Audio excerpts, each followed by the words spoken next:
Welcome to yes study. देखेंगे Nobel पुरस्कार 2020। देखिए, नोबेल पुरस्कार हर साल 10 दिसंबर को दिया जाता है और इसकी जो घोषणा होती है, यानी किसको किसको दिया जाना है, इसकी घोषणा अगर करनी हो तो अक्टूबर महीने में होती है। तो अभी जब अक्टूबर आएगा 2021 में, तब घोषणा होगी, तब जाकर के क्वेश्चन पूछ सकता है, नया क्वेश्चन बन सकता है। लेकिन अभी जो क्वेश्चन बनेगा तो यही इसी वीडियो से बन जाएगा। आपको बाकी कोई चीज देखने की जरूरत नहीं, कहीं कुछ मटेरियल सर्च करने की जरूरत नहीं, एक सफिशियंट होगा आपके लिए। देखिए, सबसे पहले कोई भी टॉपिक अगर आप पढ़ते हो तो आपको ये जानना चाहिए कि उससे कैसे किस तरह से क्वेश्चन बन सकते हैं। तो देखिए, नोबेल पुरस्कार से कैसे क्वेश्चन बन सकते हैं। ये बन जाते हैं क्वेश्चन कि किन किन क्षेत्रों में दिया जाता है, या फिर ये बन सकता है कि भारत भारत की कौन सी ऐसी पहली महिला है जिन्हें नोबेल पुरस्कार मिला, भारत के कौन से पहले पुरुष हैं जिन्हें नोबेल पुरस्कार मिला, या विश्व की कौन सी महिला है जिन्हें नोबेल पुरस्कार मिला। तो इसी तरह से क्वेश्चन बन जाते हैं। और ये भी बन जाता है कि सबसे ज्यादा नोबेल पुरस्कार पाने वाला देश कौन सा है। ठीक है, तो इस तरह से देखेंगे। और सबसे कम उम्र का नोबेल पुरस्कार पाने वाला कौन है, सबसे ज्यादा उम्र का पाने वाला कौन है। इस तरह से बहुत ज्यादा इस समय क्वेश्चन फॉर्मेट हो रहे हैं।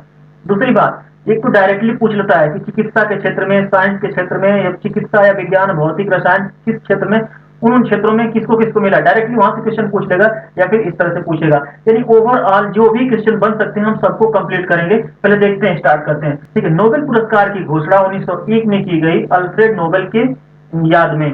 और अल्फ्रेड नोबेल कौन थे? स्वीडन के वैज्ञानिक थे जिन्होंने 355 आविष्कार किए, जिनमें 1867 का इनका डायनामाइट का आविष्कार बहुत ही मूल्यवान था। अब देखिए, ये किन किन क्षेत्रों में देता है। भौतिक, रसायन, साहित्य, शांति और चिकित्सा के क्षेत्र में केवल 5 क्षेत्रों में स्टार्टिंग में दिया जा रहा था, लेकिन 1969 से अर्थशास्त्र के क्षेत्र में भी दिया गया।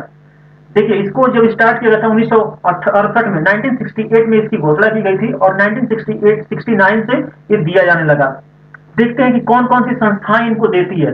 तो भौतिक, रसायन, साहित्य और अर्थशास्त्र की जो नोबेल पुरस्कार देती है वो संस्था है रॉयल स्वीडिश विज्ञान एकेडमी। और शांति का जो देती है नोबेल पुरस्कार उसे कहते हैं ओस्लो नोबेल समिति देती है। और चिकित्सा का जो नोबेल पुरस्कार देती है वो कैरोलिंस्का इंस्टीट्यूट देता है। तो इस तरह से हम अलग अलग इनको देख लिए। अब देखिए, क्वेश्चन ने बार बार, अब जो नए तरीके से क्वेश्चन फॉर्मेट हो रहे हैं, यहाँ से ऐसे पूछे जाते हैं कि नोबेल पाने वाली विश्व की प्रथम महिला कौन थी। तो विश्व की प्रथम महिला मेरी क्यूरी थी। मेरी क्यूरी को सभी लोग जानते हैं। रसायन के क्षेत्र में 1903 में दिया गया था। रसायन के क्षेत्र में 1903 में इन्हें नोबेल पुरस्कार दिया गया था। और मैं ठीक 8 साल बाद मेरी क्यूरी प्लस उनके हस्बैंड दोनों लोगों को ज्वाइंट रूप में फिजिक्स का दिया गया था, यानी कि 1911 में। तो 2 बार नोबेल पुरस्कार पाने वाली मेरी क्यूरी हैं। एक और क्वेश्चन बन जाता है कि नोबेल पाने वाली भारत की प्रथम महिला कौन है। तो मदर टेरेसा है, सभी लोग आप जानते हैं। और शांति के क्षेत्र में इनको दिया गया था। ये पूछ लेगा कि सबसे कम उम्र की नोबेल पाने वाली कौन है। तो सबसे कम उम्र की अगर नोबेल पाने वाली पूरा विश्व में कोई है तो मलाला यूसुफजाई, जिन्हें आप जानते हैं कि ये 17 वर्ष की उम्र थी इनको मिला है 2004 का नोबेल पुरस्कार। वो भी शांति के क्षेत्र में, सभी लोग जानते हैं। नेक्स्ट, नोबेल पाने वाले पहले भारतीय कौन है। तो रविन्द्रनाथ टैगोर जी हैं, सभी लोग जानते हैं। और इनको किस क्षेत्र में मिला था? साहित्य के क्षेत्र में मिला था। नोबेल पाने वाले सबसे अधिक उम्र के व्यक्ति कौन है। तो ये हैं लियोनिद हर्क्विस।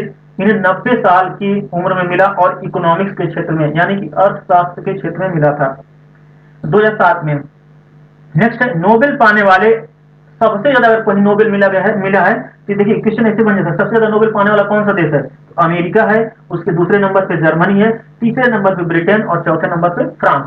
तो इस तरह से इनका क्रम है। चलिए अब देखते हैं 2020 में किस क्षेत्र में किसको मिला है नोबेल पुरस्कार और किस काम के लिए मिला है। यहाँ पे क्षेत्र लिखा है मैंने, यहाँ योगदान है क्या, किस योगदान यानी किस खोज के लिए मिला है, और किस व्यक्ति को मिला है इधर लिखा गया है। याद करेंगे अभी निमोनिक से भी और सिंपल भी।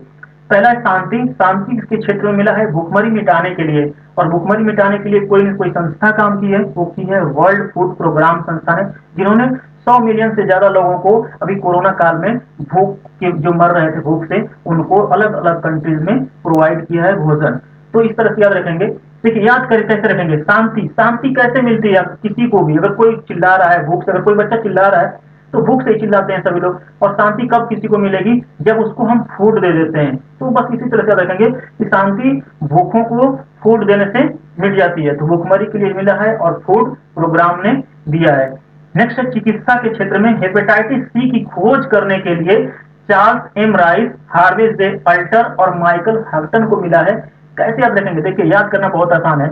कि चिकित्सा, आप खुद सोचिए चिकित्सा आपको क्यों करानी पड़ती है, आप अपने पे लेकर के सोचिए, सोचिए कल्पना करिए कि चिकित्सा आपको करानी पड़ती है इसलिए कि आप जो है हमेशा रोटी खाते हैं, लेकिन जब कभी उसका अल्टर निकालते हैं, चावल खाने लगते हैं यानी राइस खाते हैं, तो आपको प्रॉब्लम हो जाती है आपके पेट में, और प्रॉब्लम होती है तो आप गाड़ी से जाते हैं हॉस्पिटल। जैसे चिकित्सा के क्षेत्र में अगर पूछे तो आप क्या करेंगे, आप कल्पना करेंगे कि आपने राइस खा लिया और राइस खाते ही आपको, राइस क्यों खाया, क्योंकि रोटी नहीं मिली, और रोटी नहीं मिली तो आपको, आपके प्रॉब्लम हो गई पेट में, और पेट में प्रॉब्लम हो गई तो आप अपने फोर व्हीलर से जा रहे हैं चिकित्सा कराने हॉस्पिटल, यहाँ पे जा रहे हैं एमएच यानी कि हॉस्पिटल, मेडिकल हॉस्पिटल। तो जैसे ही आप जा रहे हैं आपका थोड़ा सा पेट सही हो गया, पेट सही हो गया, आपके पेट में आराम मिल गया, तो आपने यहाँ से यू टर्न ले लिया, यू टर्न यानी यू टर्न, यू टर्न से हाफ टर्न पकड़ लेंगे, हाफ टर्न ही रहेगा, ठीक है। तो इस तरह से याद कर पाएंगे। नेक्स्ट है रसायन विज्ञान के क्षेत्र में जीनोम एडिटिंग तकनीक विकसित करने के लिए इमैनुअल चार्पियर और जेनिफर डोडना को मिली है। कैसे याद रखेंगे, जीनोम एडिटिंग क्या है, पहले देखिए जीनोम एडिटिंग एक तकनीक है जिससे हम क्या करेंगे, डीएनए में, किसी भी व्यक्ति के डीएनए में एडिटिंग कर सकते हैं, उसमें मॉडिफिकेशन कर सकते हैं, चेंजेस कर सकते हैं, जो चाहे कर सकते हैं। पहले टेक्निक नहीं थी, इन्होंने टेक्निक की और इस टेक्निक की खोज किया है, और इसीलिए मैनुअल चार्पियर को और जेनिफर ये डोडना को रसायन के क्षेत्र में पुरस्कार मिला है। देखिए सबसे पहले डीएनए की संरचना देखते हैं, इस तरह से पता चल जाएगा। देखिए डीएनए की संरचना अगर आप ध्यान दें तो इस तरह से कुछ होता है, यहाँ से ऐसे ऐसे ऐसे करके होता है, और ये ऊपर ऐसे भी निकले होते हैं, ऐसे इधर मान लीजिए ऐसे, और इसमें सीढ़ीदार संरचना होती है इस तरह से। अगर आपने देखा होगा, नहीं तो आप गूगल पे सर्च मार लीजिए, आप यहाँ देख लीजिए, मैंने इमेज लगा दिया। देखिए इस तरह संरचना होती है। अब कल्पना करिए कि अगर इसमें हम रसायन की जैसे बात करेंगे, समझ लीजिएगा कि जीनोम एडिटिंग के लिए मिला है, और इस तरह से कोई संरचना है, मान लीजिए कि पाइप है, और इस पाइप में कोई एक छोटा सा कण डाल दीजिए। आप जानते हैं कि प्रत्येक द्रव जो है एक छोटे छोटे कणों से मिलकर के बना है, अगर एक छोटा सा कण डाल देंगे तो चूंकि इसकी इतनी घुमावदार संरचना है, तो क्या इसमें कुछ कण को खोजना आसान होगा, नहीं होगा। तो आपको कैसे खोजना पड़ेगा, मैनुअली खोजना पड़ेगा। बस यही याद रखेंगे आप, जैसे रसायन की बात आएगी जीनोम एडिटिंग आपके माइंड में आ जाएगा, क्योंकि जीनोम एडिटिंग के लिए रसायन विज्ञान का नोबेल पुरस्कार मिला है। अब जीनोम एडिटिंग किसका होगा, डीएनए का होगा। डीएनए की संरचना आपके माइंड में आ जाएगी, और डीएनए की संरचना इस तरह से घुमावदार होगी। अब कल्पना करेंगे कि रसायन चाहे कोई भी कण अगर इस तरह घुमावदार संरचना में अगर हम डाल दें तो उसे हम ऐसे नहीं खोज सकते, उसे मैनुअली ढूंढना पड़ेगा, मैनुअली ढूंढना पड़ेगा, खोजना नहीं ढूंढना, तो मैनुअली ढूंढना पड़ेगा। आपको क्या करना पड़ेगा, मैनुअल ढूंढना पड़ेगा, ढूंढना, ठीक है। तो यही दोनों नाम आ जाएंगे। देखिए मैनुअल इमैनुअल हो जाएगा, और ढूंढना से डोडना हो जाएगा।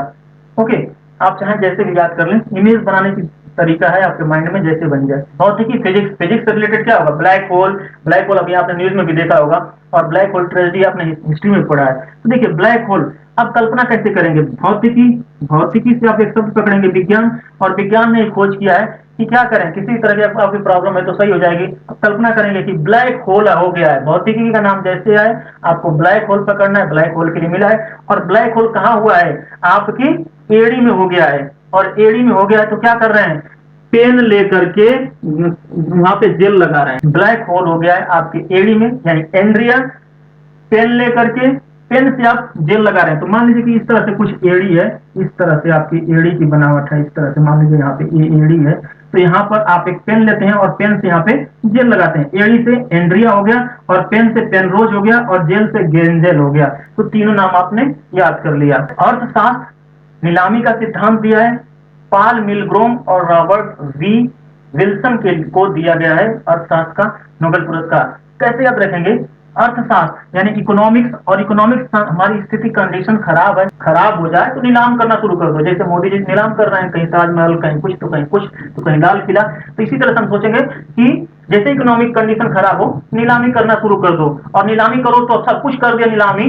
अब बचा क्या है, ये पाल जी का बट यानी बट का पेड़, आप जानते हैं बरगद का पेड़, और सन का पेड़, तो बट सन का पेड़ यानी कि बट से रॉबर्ट पकड़ लेंगे और सन विल्सन पकड़ लेंगे, इस दोनों को। पाल जी का बट और सन का पेड़ नीलाम कर दो, अर्थव्यवस्था सही हो जाएगी। साहित्य के क्षेत्र में सादगी भरी कविताओं के लिए मिला है किसको, लुइस ग्लुक को, और इन्होंने एक पुस्तक लिखा था 2006 में जो कि बहुत ही ज्यादा फेमस हुई थी, इसी पुस्तक की वजह से भी मिला है। अवेर्नो, अवेर्नो करके है, अवेर्नो 2006 में इन्होंने लिखा था लुइस ग्लुक ने, और इनको साहित्य का नोबेल पुरस्कार मिला है। कैसे याद रखेंगे, देखिए साहित्य, जैसे साहित्य का नाम याद है समझ लीजिए कि कविताएं होंगी, कुछ रचनाएं होंगी। रचनाएं किसने किया, सादगी भरी रचनाएं किसने किया, इन्होंने किया, लुईस ग्लूक ने।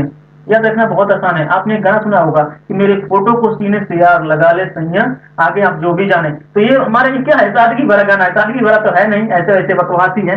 तो इसी तरह से हम याद रखेंगे कि इन्होंने क्या किया, साहित्य में एक कविता आई कि मेरे फोटो को सीने से यार लगा ले सैया, लुई ग्लू से, लुई से चाहे ग्लू से। लेई आप जानते हैं लेई क्या होता है, आटे को पानी बॉयल करके आटे को उसमें डाल दो और उसको थोड़ा सा गीला करके और उससे लेई बना लेते हैं। तो वही लेई, और या फिर ग्लू, ग्लू भी कहते हैं। लेई और ग्लू से ही चिपकाओ। और क्यों चिपकाओ, क्योंकि कविता कह रहे हैं आप, कोई गाना गा रहे हैं तो वही गाना है। तो इस तरह से आप पकड़ लेंगे। नोबेल पुरस्कार से रिलेटेड जितने भी क्वेश्चन बनने लायक थे हमने कवर कर लिया है, और लगभग अभी देख भी लिया कि कैसे याद करना है, आपको याद भी हो गया होगा।